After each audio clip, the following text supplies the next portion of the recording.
Bismillahirrahmanirrahim.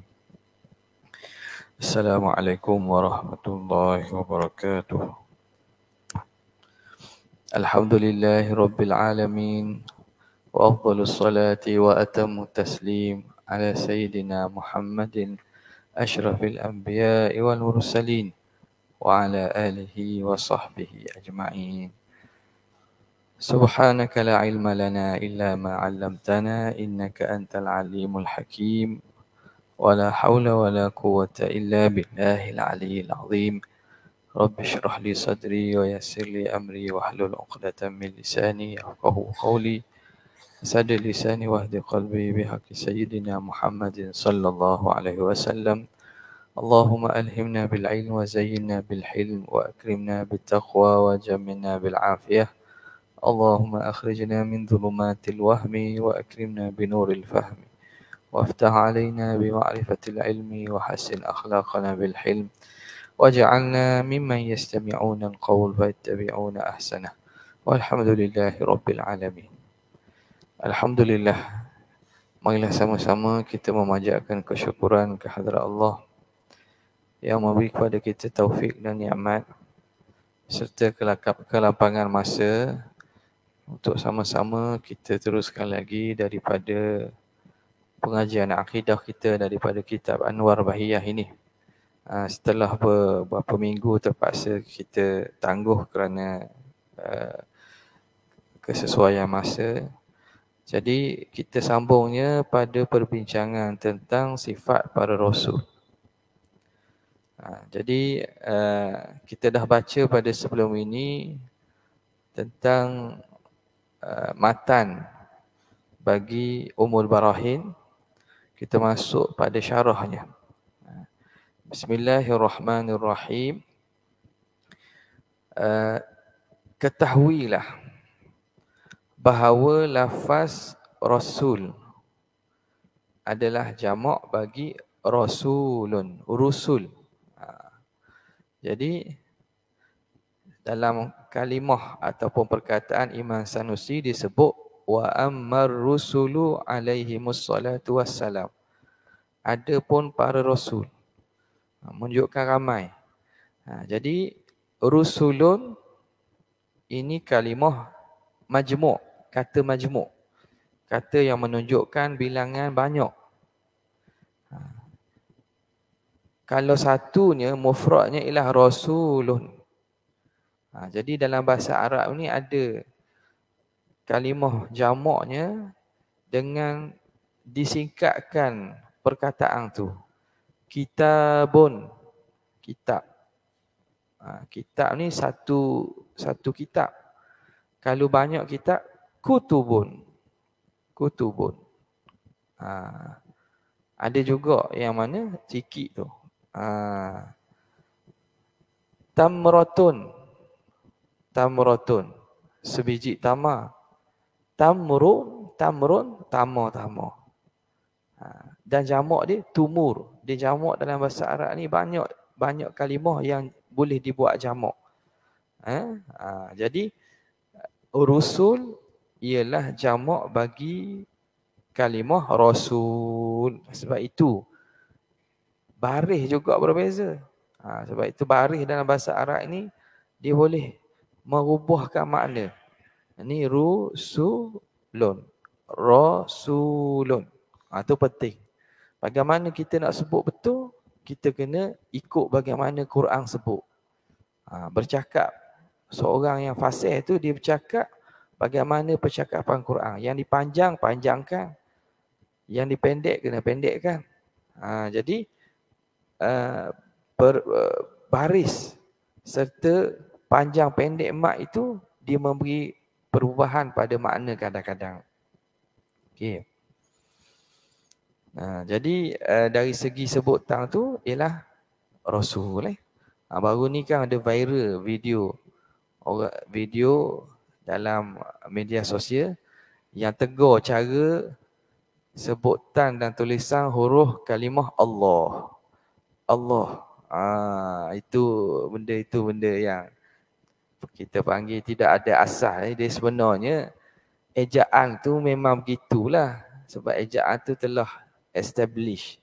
Ejaan tu telah dipersetujui, tapi sebutnya Allah juga, Allah. Jadi sebut Allah tu walaupun ditulis alif lam lang he, sebutnya tetap panjang sini. Allah sebut gitu. Ada. Macam juga Allah ni kan. Mana ada alif?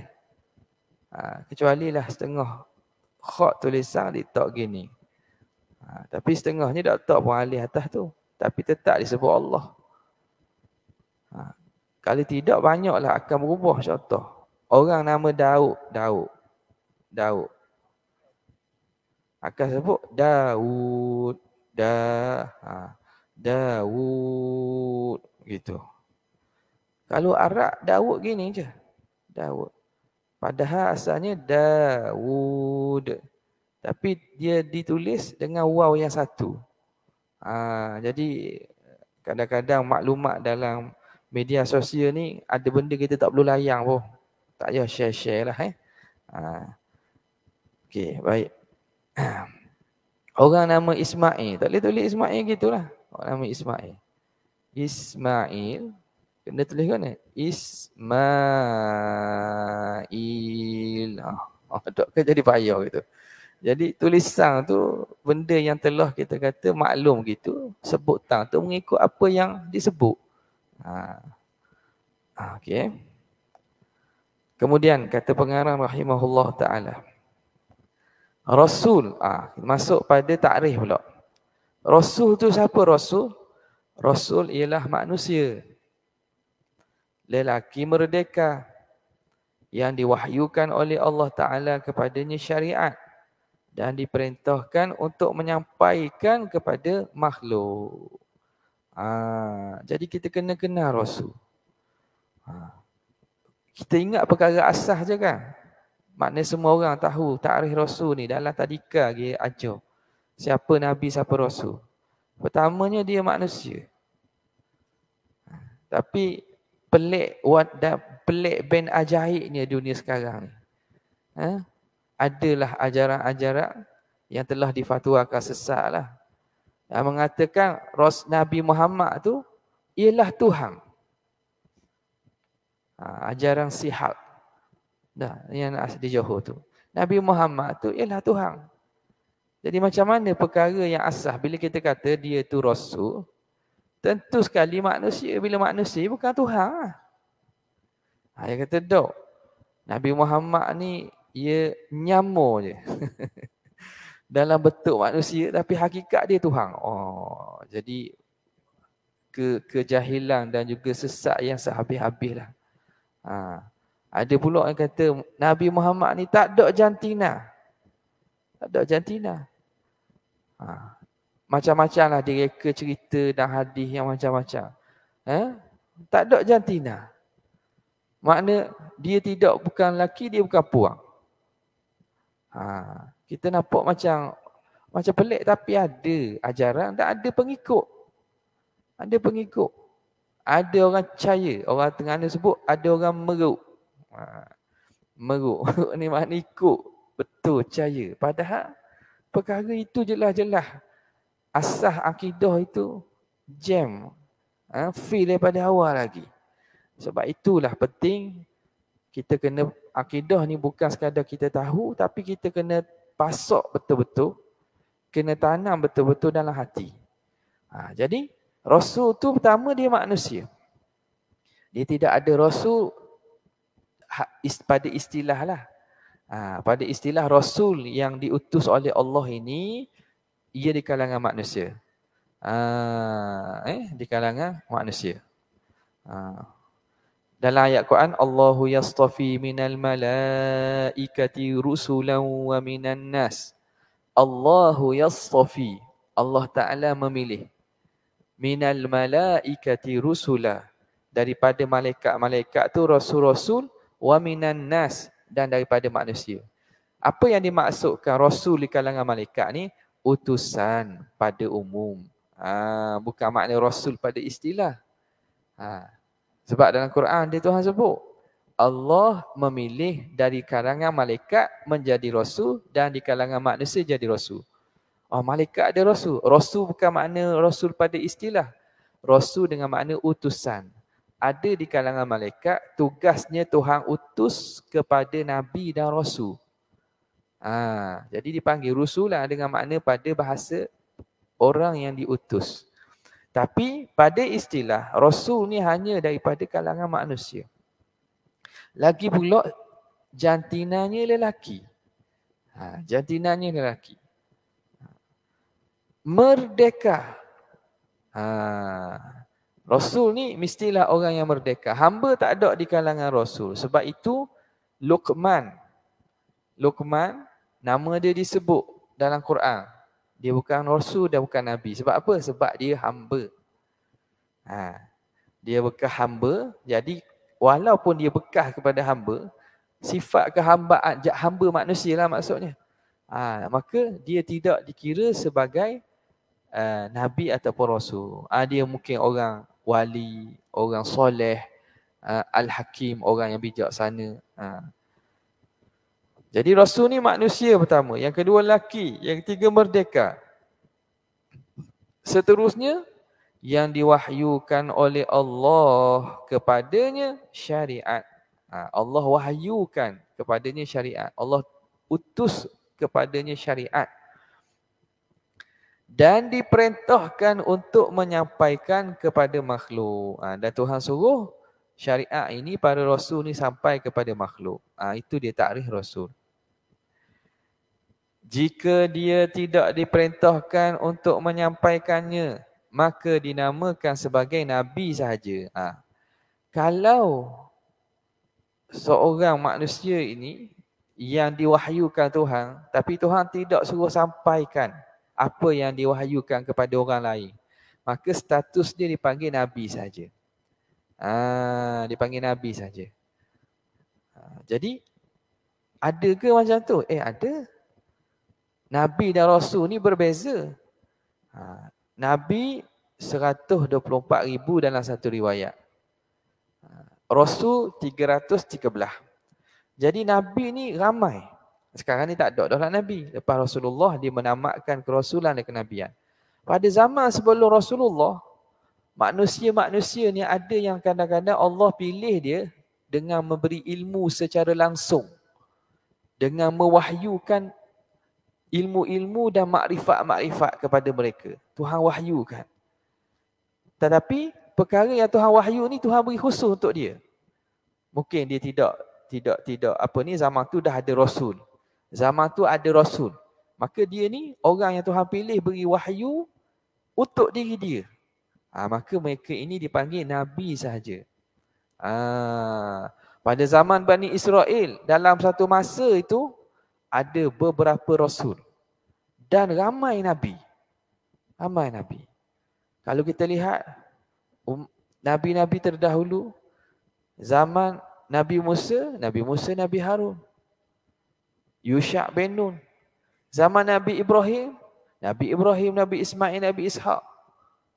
Jadi dalam satu masa tu ramai Rasul dan ramai Nabi tu ada. Maka Nabi ni dia tidak ada disuruh Allah untuk sampaikan wahyu kepada manusia.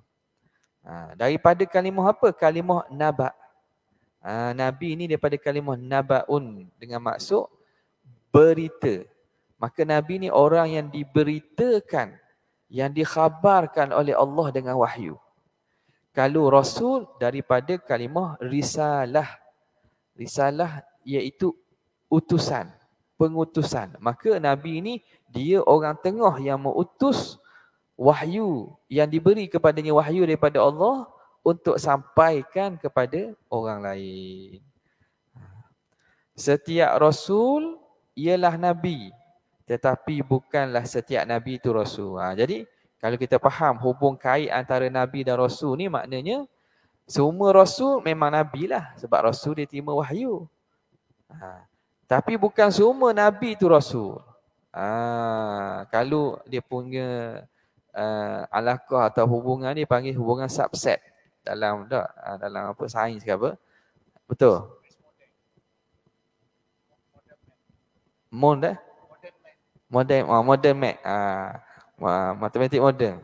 Subset. Maknanya Nabi ni umum, Rasul ni khusus. Setiap Rasul tu Nabi. Tapi bukan semua Nabi itu Rasul. Ada yang Nabi sahaja. Sebab ia tidak disuruhkan untuk sampai kepada makhluk. Maka setiap mukallaf wajib beriman dengan apa yang wajib, mustahil dan harus pada hak Rasul alaihi wassalatu wassalam. Jadi kita sebagai mukallaf wajib beriman dengan sifat-sifat Nabi ni. Sifat yang wajib, sifat yang mustahil dan sifat yang harus. Macam berkaitan dengan ketuhanan juga. Berkaitan dengan Allah Ta'ala. Sifat wajib bagi Allah, sifat mustahil dan sifat harus. Okay, habis. Kemudian kata pengarang, wajib bagi mereka itu bersifat benar. Ini masuk sifat wajib. Wajib bagi mereka itu bersifat benar. Sidik. Apa makna sidik ni? As-sidq. Iaitu memberitahu perkara yang bertepatan dengan hakikat sebenar.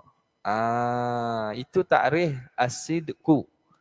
Takrif as-sidqu pada bahasa sidik-sidik tu, benar-benar tu makna apa yang diberitahu bertepatan dengan hakikat sebenar, dengan realiti. Benda yang dikhabar tu betul. Bahasa mudah betul. Betul, makna kena dengan realiti. Makna perkara itu dipanggil perkara yang benar. Maka semua perkara yang mereka telah sampaikan daripada Allah Ta'ala adalah bertepatan dengan hakikat sebenar. Jadi bila kata Nabi bersifat dengan sidik, maka wajib kita yakin benda setiap yang Nabi beritahu ni pasti betul dengan hakikat sebenar. Pasti benar. Takkan ada yang menyalahi, takkan. Sebab itu Abu Bakar As-Siddiq, nama dia digelar sebagai As-Siddiq. Siddiq ni makna orang yang sangat membenarkan. Orang yang sangat percaya. Kenapa? Dia betul-betul percaya dengan apa yang Nabi bawa. Sehingga peristiwa Isra' Mi'raj yang Nabi ceritakan, tak ada orang tahu tu. Isra' Mi'raj ni Nabi alami sendiri. Kemudiannya pula perkara yang berlaku kepada Nabi pada malam Isra' tersebut, perkara yang sangat pelik. Yang zaman itu tidak biasa berlaku begitu. Orang pergi pada satu jarak yang jauh dalam masa yang sangat pendek. Tak masuk lagi Mi'raj. Naik baginda Nabi ke langit ke-7 sampai ke Sidratul Muntaha. Jadi perkara itu hanya Nabi yang alami. Nabi beritahu. Sebahagian daripada orang yang lemah iman jadi ragu-ragu dah. Muhammad ni cerita betul ke tidak? Tapi bila diberitahu kepada Sayyidina Abu Bakar, dia kata, betul Muhammad kata? Betul. Maka aku beriman. Lebih pada tu lagi aku beriman. Tengok. Kuatnya iman dia. Sehingga dipanggil As-Siddiq. Orang yang banyak dan kuat membenarkan.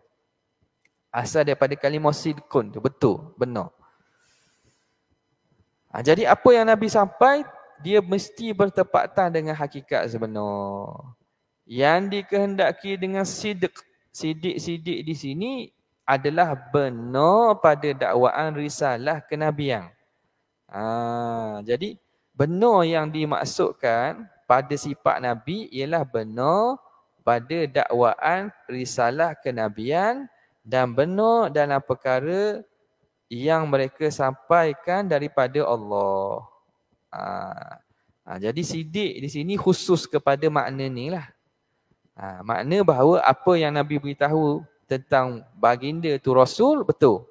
Dan segala apa yang diwahyukan, diberitahu pada Allah itu benar, betul. Nampak? Okay. Itu khusus itu makna sidik. Adapun selain daripada itu, maka termasuk dalam sifat amanah. Okay. Nanti ada satu lagi yang lepas ni, kita akan bincang sifat amanah. Amanah ini, takrif dia umum. Amanah ni maksudnya Nabi dan Rasul terpelihara daripada dosa. Okey, menipu dosa tak? Menipu dosa. Menipu ni tidak benar kan maksudnya. Menipu ni makna tidak benar. Tidak benar. Tipu lah. Tipu pada perkara selain daripada dua perkara ni, dakwaan risalah, perkara yang disampaikan kepada Allah, tipu yang berkait dengan perkara ini ternafi pada sifat amanah. Ia bukan masuk sifat sidik. Sebab itu, sidik yang dikhususkan pada sifat Nabi ini merujuk kepada benar pada dakwaan kerasulan dan perkara yang disampaikan daripada Allah. Benar Nabi dalam perkataan, makna Nabi ni tak cakap nipu. Nabi ni cakap betul. Perkara-perkara dunia. Contoh, apa ni? Nabi cerita tentang satu perkara, Nabi cerita tentang perkara ni, Nabi tak menipu. Hak tu masuk dalam amanah. Dia tak masuk dalam sidik ni. Dia masuk dalam sifat amanah. Sebab itu dia kata, di sini yang dikehendaki sidik ialah dua perkara. Pertama, benar pada dakwaan risalah. Yang kedua ialah benar dalam perkara yang disampaikan. Adapun selain daripada itu, termasuk dalam sifat amanah. Memang Nabi tak menipu juga. Nabi betul juga pada perkara-perkara dunia. Tentang perkara dunia contohnya. Si Fulan ialah anak si Fulan. Jadi ada satu ketika Rasulullah SAW bangun bertanya pada sahabat. Ketika itu maknanya sahabat-sahabat bimbang Rasulullah SAW marah ke apa. Nabi tanya, is'alni, tanya pada aku. Sahabat senyap je. Senyap. Sahabat takut nak tanya. Tanya pada aku. Nabi tanya lagi. Tanya pada aku. Mu nak tanya pada aku. Sahabat senyap je. Nabi tanya lagi. Tanya kepada aku. Jadi, sehinggalah ada seorang angkat tangan. Ya Rasulullah, ayuh aku siapa? Berlaku sekali. Ayuh aku siapa? Jadi sahabat ni kata, dah tak ada orang takut belaka. Orang takut belaka. Dan Nabi suruh tanya. Jadi apa? Ayuh aku siapa? Nabi sebut. Ayahmu bergiang. Tukmu bergiang. Nabi sebut. Nampak tak? Jadi, apa perkara dunia tu bukan perkara wahyu. Tapi betul. Nabi SAW, Nabi kan dia dapat pun daripada wahyu juga. Kerana Nabi tidak bercakap daripada nafsu diri dia sendiri. Apa yang bercakap keluar daripada mulut Nabi pasti benar. Tapi dia tidak berkait dengan wahyu syariat dan tidak berkait dengan kerasulan. Itu pun betul. Nabi tidak akan sama sekali berdusta dan setiap apa yang Nabi sampaikan tu pasti benar. Tapi benar tu masuk mana? Masuk dalam amanah. Masuk dalam amanah. Okey. Silap berlaku tak kepada Nabi dan Rasul? Tersilap tu berlaku. Tersilap, terlupa benda tu benda berlaku. Sebab dia tidak mencacatkan kerasulan. Bahkan dia menjadi, kita kata, menegaskan sifat sebagai manusia. Sebab manusia ni memang lupa, lalai itu biasa. Jadi Nabi tersilap kerana lupa dan seumpamanya berlaku. Nabi semayang sepatut 4 rakaat. Tiba-tiba Nabi semayang 2 rakaat. Jadi sahabat namanya Dhul Yadain tanya, Ya Rasulullah, aqsiratis salatu an nasita ya Rasulullah. Ya Rasulullah, adakah semayang jadi kosor ke? Ataupun kamu terlupa? Bukan musafir ni. Duduk di kampung lah, duduk Madinah. Tiba-tiba Nabi semayang, dalam satu riwayat Zuhur, dalam satu riwayat lain ada kata semayang Asar. Kenapa? Tiba-tiba Nabi semayang 4 jadi 2 saja. Lepas 2 rakaat bagi salam. Jadi sahabat ni tanya, adakah kamu semayang jadi kosor ke kamu lupa? Jadi salah Nabi. Nabi terlupa tu, itu ada masalah. Sebab dia tidak mencacatkan kenabian. Bahkan dia menegaskan bahawa Nabi ni manusia. Manusia ni memang ada lupanya. Wa ma summiyal insan illa linisyanih. Tidak dinamakan manusia tu manusia kecuali kerana lupanya. wa ma awwalu nasin illa awwalu nasin. Dan tidak adalah manusia pertama kecuali orang yang pertama lupa. Nabi Adam lah. Nabi Adam yang kata, dia bila Tuhan tanya, kenapa makan pohon khuldi? Allah Ta'ala sebut, fanasiya. Adam lupa. Adam lupa. Jadi, insun itu antara maknanya ialah lupa. Kerana manusia ni memang biasa lupa. Sampai jadi ungkapan Melayu mudah lupa.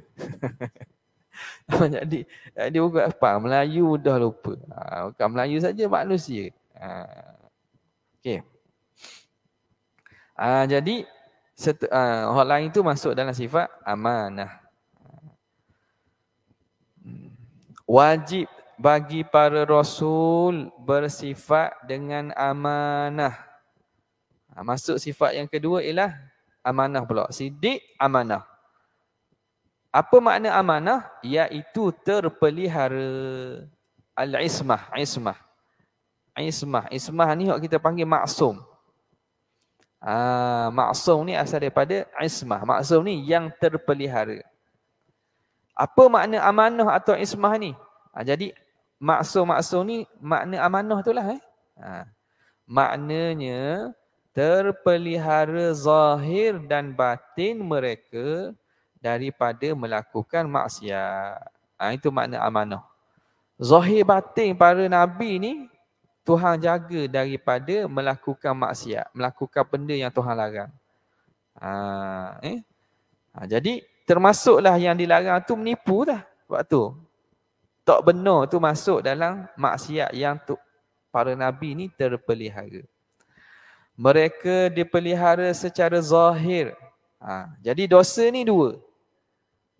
Zahir, ada dosa zahir, ada dosa batin. Maksiat ni dua, maksiat zahir, maksiat batin. Nabi ni mustahil berlaku. Dipelihara. Dipelihara zahir mereka daripada zina, minum arak, menipu dan lain-lainnya daripada larangan yang zahir. Nabi tak akan buat benda ini. Dosa ni Allah pelihara para Nabi dan para Rasul. Mereka juga terpelihara secara batin daripada sifat takabur, dengki, riak dan lainnya daripada larangan-larangan batin. Sebagaimana zahir Nabi ni tak buat dosa, tak buat maksiat, batin Nabi pun tak buat dosa, tak buat maksiat. Batin Nabi. Maknanya bukan Rasulullah terpelihara zahir saja. Dalamang ni payah ni. Dalamang payah. Kalau orang biasa, zahir ni boleh nampak. Kita tahu, dia ni baik, tak pernah buat dosa, tak pernah buat maksiat. Tapi dalamang, kita tak tahu. Kita tak tahu. Tapi Rasulullah dan para Nabi, dalaman mereka pun terpelihara daripada sifat-sifat yang haram dan sifat-sifat yang Tuhan larang. Antaranya takabur. Takabur ni dosa ni. Dosa takabur ni lah yang menyebabkan iblis ni dilaknat dan dihalau daripada syurga. Laknat sampai akhir zaman. Aba wastakbara. Dia enggan dan dia takabur. Jadi dosa maksiat batin ni jangan kita anggap remeh. Walaupun dia tak nampak. Saya tak buat sakit kau orang. Saya tak buat khianat kau orang. Saya tak tumbuk orang. Tapi hati ada maksiat batin dikira dosa juga. Dosa lah. Walaupun lah bila kesan di luar tu lagi bahaya sebenarnya. Tapi dalam hati pun dia ada kesan juga. Jadi Nabi terpelihara daripada dosa-dosa batin. Sebab tu ilmu tasawuf ni dia nak ubat dan dia nak cegah serta nak halang kita bagaimana, nak ajar kita bagaimana kita nak bersihkan batin kita daripada dosa-dosa batin ni. Dengki contohnya dengki. Sifat dengki. Dengki ni dalam satu hadis Nabi SAW sebut innal hasada ya'kulun al-hasanat kama ta'kulun narul hatab. Perasaan dengki, hasad dengki ini, dia dapat menghapuskan pahala amalan. Sebagaimana api dapat membakar kayu api. Dengki hasad ni, dia boleh bakar amalan. Boleh bakar pahala amalan. Habis pahala amalan. Sebagaimana api boleh bakar kayu api. Retung habis. Debu aja.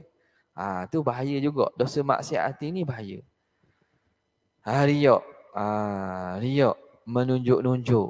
Dan lain lagi. Banyaklah. Yang mana kena mengaji dalam ilmu tasawuf. Wajib Wajib. Bukan maknanya dok wajib tu. Kadang-kadang kita tak kenal takabur. Kita tak kenal riak. Kita ingat perangai kita tu perangai yang tak ada masalah. Sehingga kan dia kata, saya memang jenis gini. Saya memang jenis berangin. Saya memang berangin saya. Berangin maksudnya ada angin. Kata saya memang tak boleh ke ni. Tengok. Kita tak kenal mana sifat perangai. Perangai kita yang perangai semula jadi yang mana tak ada hukum lah kita kata. Tak ada salah, tak ada betul apa. Cuma perangai yang tak comel ataupun tak tu. Dan mana perangai yang kira dosa. Kita nak tahu mana. Tak. Kita layan orang, kita bercakap dengan orang dengan attitude yang tertentu. Dia kata, saya memang gini. Kita nak tahu benda tu sombong ke, yang dicela ke, ataupun benda tak dicela. Macam mana kita nak tahu? Tu tasawuf dia ajar. Dia ajar. Jadi, apa lagi? Kita buat tu, riak ke tak riak? Buat depan orang. Buat depan orang kadang-kadang tak mesti riak lagi. Jadi penting kita kenali sifat-sifat ni, kena kenal dulu. Supaya kalau salah, jangan kita biar dalam hati kita. Kalau biar dalam hati kita, jadi perangai kita, jadi jibiliyah kita, jadi fitrah kita. Hak ni payah. Sehingga orang tegur tu, saya memang gini dah. Memang keturunan saya berangin. Dia seorang ada angin. Orang lain tak ada angin. Jadi kena kenal tu perkara tu ni. Dan sangat-sangat sulit. Sulit nak kenal dosa-dosa hati ni sulit. Sebab itulah ulama memberi penekanan kepada ilmu tasawuf ni. Baik. Maka kata pengarang setiap nas. Jadi larangan-larangan batin pun samalah. Setiap nas yang menimbulkan sangkaan bahawa salah seorang daripada Rasul melakukan maksiat, mestilah ditakwilkan dengan takwilan yang baik. Ni pengarang tutup gini, dia kata apa? Ada dalam Al-Quran dan dalam hadis cerita tentang Nabi dan Rasul ni yang pada zahirnya seakan-akan Nabi ni buat salah. Nabi ni buat perkara yang Tuhan larang juga. Nabi ni buat benda yang maksiat pada zahir. Kalau kita baca secara sepintas lalu. Jadi macam mana kita nak faham tu? Padahal pada i'tikad kita, Nabi dan Rasul ni maksum. Terpelihara. Makna terpelihara tu makna zahir dan batin tak ada dosa. Tuhan jaga daripada dosa. Tiba-tiba kita baca dalam kisah dalam Quran ataupun hadis, Nabi ni buat macam benda dosa ni. Jadi bagaimana? Ni kalau ikutnya di dalam kitab akidah kita ini dibagi kaedah dan rumusan. Ada pun perbincangan secara detail tu, itu kena tengok satu-satu cerita. Antaranya kalau kita tengoklah apa yang disebut tentang apa? Tentang Nabi Daud. Nabi Daud, dia kisah dia utus panglima perang dia. Ni cerita ni pertamanya apa yang berlaku terutamanya kisah-kisah para nabi Bani Israel ni kita kena berhati-hati. Sebahagiannya ialah riwayat Israiliyat. Israel tu. Israiliyat. Riwayat ulama Bani Israel. Riwayat mereka. Cerita tu cerita Bani Israel. Jadi riwayat Israiliyat ni, jika bertentangan dengan akidah, kita kena tolak. Sebab kita tak boleh percaya ke mereka. Sebab sejarah penipuan dan pendustaan mereka ni, golongan Yahudi ni, Bani Israel ni banyak. Mereka tidak segan-segan tipu. Lebih pada tipu, bunuh pun mereka sanggup bunuh. Bunuh bukan bunuh orang, bunuh Nabi.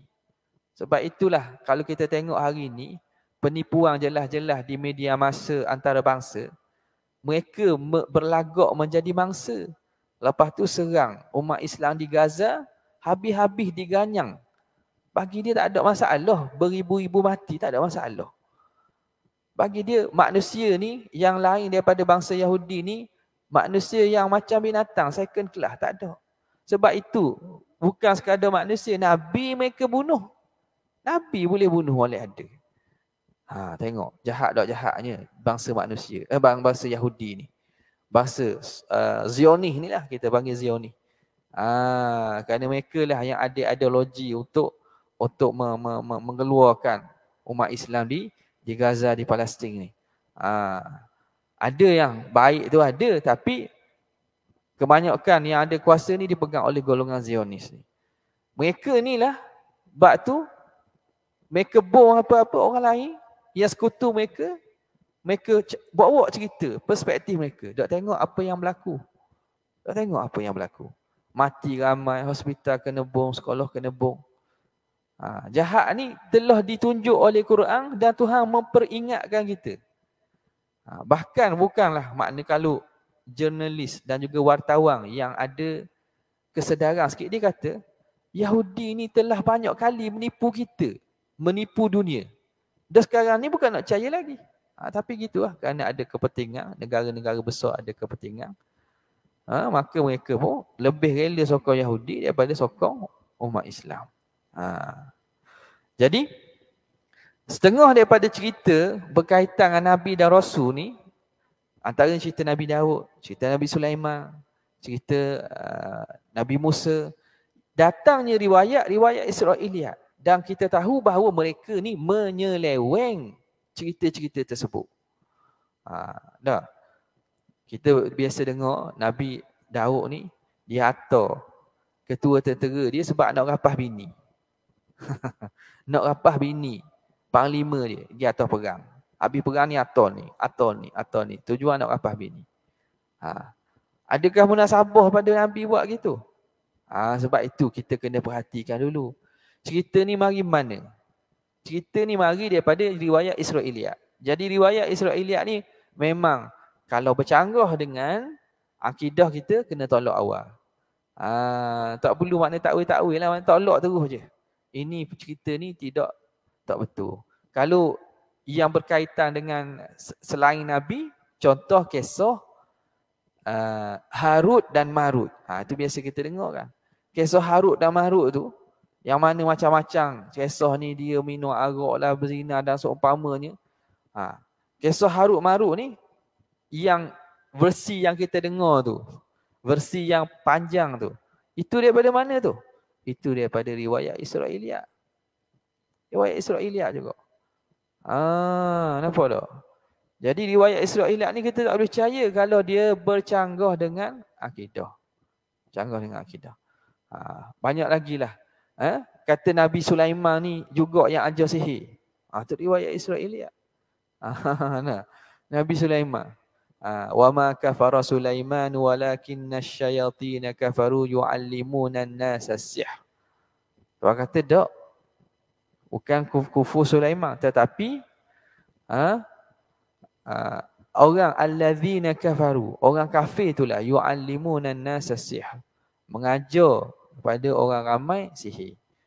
Tapi zaman Nabi Sulaiman ni berlaku sihir, tapi bukan Nabi Sulaiman. Nabi Sulaiman Allah Ta'ala ajar turunkan Harut dan Marut, tujuannya untuk mengajar supaya jangan dekati sihir.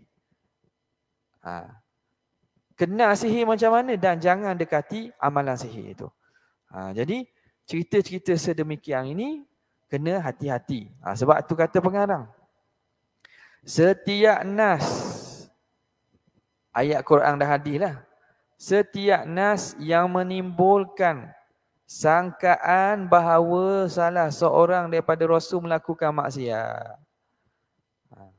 Kalau kita dalam Quran pula, kisah tentang Nabi Musa. Nabi Musa dia tumbuk tak? Dia tumbuk Kipti sampai mati. Itu memang ada lah. Macam mana kita nak faham? Ni bunuh orang ni. Bunuh orang ni.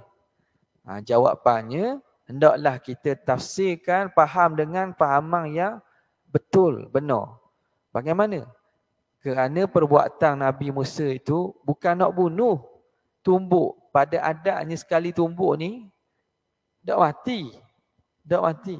Tapi ajar dia sampai situ. Dan dijadikan asbab untuk Nabi Musa lari daripada Mesir ke perkampungan Nabi Shu'aib. Jadi, apa yang berlaku tu bukan Nabi Musa sengaja. Bukan Nabi Musa mensengajakan bunuh. Tak. Tapi bila dia nak tolong bangsa dia, Bani Israel ketika itu balah dengan Kipti. Jadi mereka pun, bila balah tu Nabi Musa nak tolonglah. Kerana kebenaran baginya pada pihak. Dan nak dia pun nak halang tu. Maka ditumbuk, akhirnya fawakazahu Musa faqada alai. Nabi Musa tumbuk sekali mati. Jadi adakah itu dikira dosa maksiat? Tak. Pada zahirnya benda gitu, kalau masuk mahkamah pun tak kena hukuman lah. Tak ada lah kena hukuman sengaja bunuh. Sebab apa? Sebab sekali tumbuk dia tidak dapat mematikan. Tapi Nabi Musa rasa susah hatilah. Sebab apa? Sebab perbuatannya menyebabkan mati, dia susah hati. Sebab itu dia lari dan minta keampunan pada Allah. Kerana para Nabi ni, benda kecil pun, benda tak salah pun mereka rasa bersalah. Benda yang tak bersalah pada zahir orang biasa, benda tu tak salah. Tetapi kerana para Nabi dan Rasul ni dekat kedudukan dengan Allah, maka mereka pun rasa bersalah. Rasa bersalah. Apa lagi kisah yang kita tengok dalam Quran? Contohnya Nabi SAW ditegur oleh Allah ketika dia sedang berucap di depan pembesar-pembesar Quraisy. Nabi sedang berucap depan pembesar ni, kalau kiranya sedang bertemu dengan para pembesar-pembesar Quraisy nak berdakwah. Tiba-tiba mari Abdullah ibnu Ummi Maktum. Orang buta. Mari nak belajar Islam, nak tahu pasal Islam. Jadi Abdullah ni dia tanya Nabi tentang Islam, Nabi tak jawab. Nabi tak paling ke dia, Nabi paling kepada pembesar-pembesar Quraisy sebab Nabi tengah bercakap dengan tu. Jadi segi zahirnya tak salah. Sebab apa? Majlis sedang diadakan. Jadi Nabi menghadap orang yang pada sangkaan dia boleh tarik ramai kepada Islam. Bila pembesar-pembesar masuk Islam ni, rakyat masuk Islam lah. Jadi Nabi ingin untuk dakwah kepada mereka. Jadi mari seorang, Nabi tak layan lagi lah sebab Nabi tengah berdakwah kepada pembesar-pembesar Quraisy. Tapi perbuatan tu Allah Ta'ala tegur Nabi.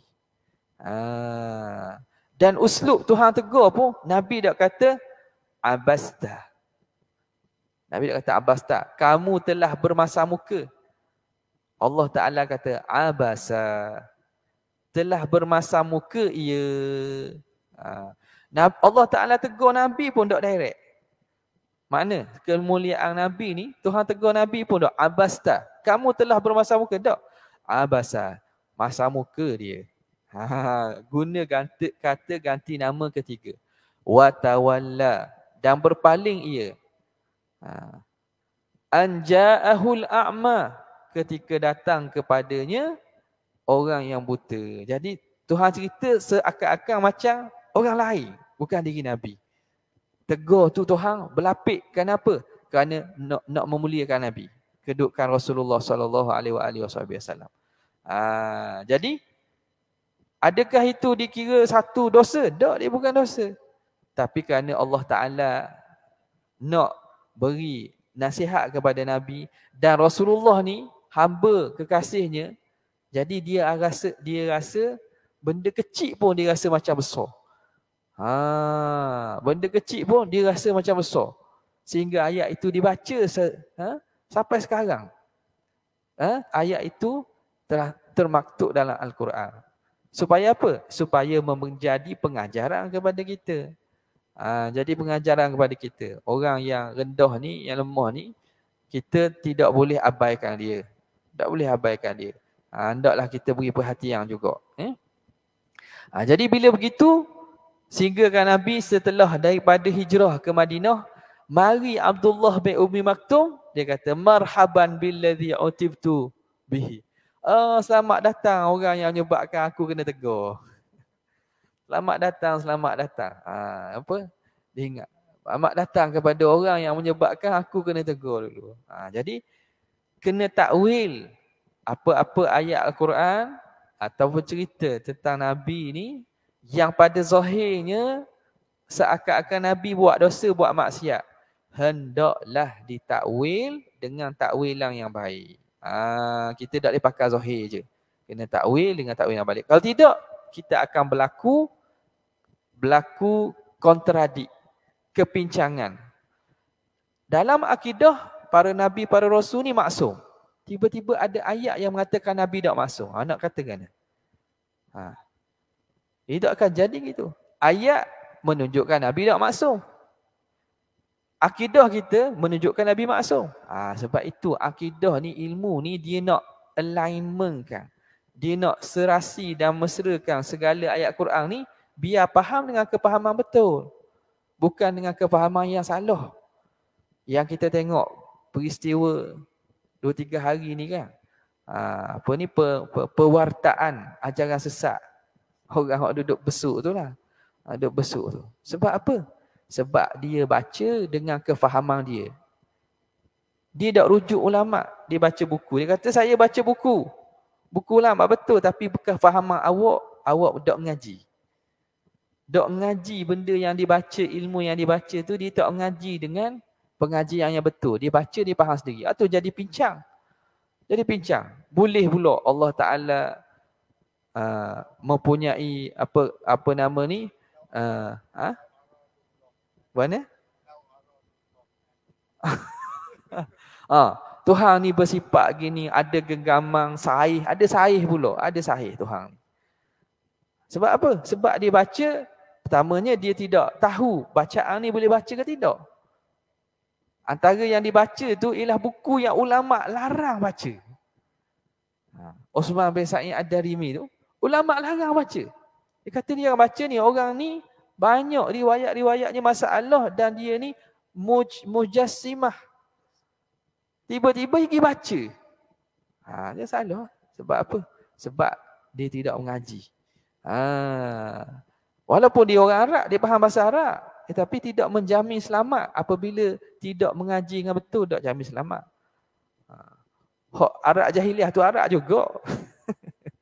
Quran dia faham Quran tu, faham Quran. Arab juga. Tak salah Arab zaman ni. Arab zaman dulu faham Quran. Tapi tak beriman. Sebab apa? Sebab dia tak nak terima dan tak belajar.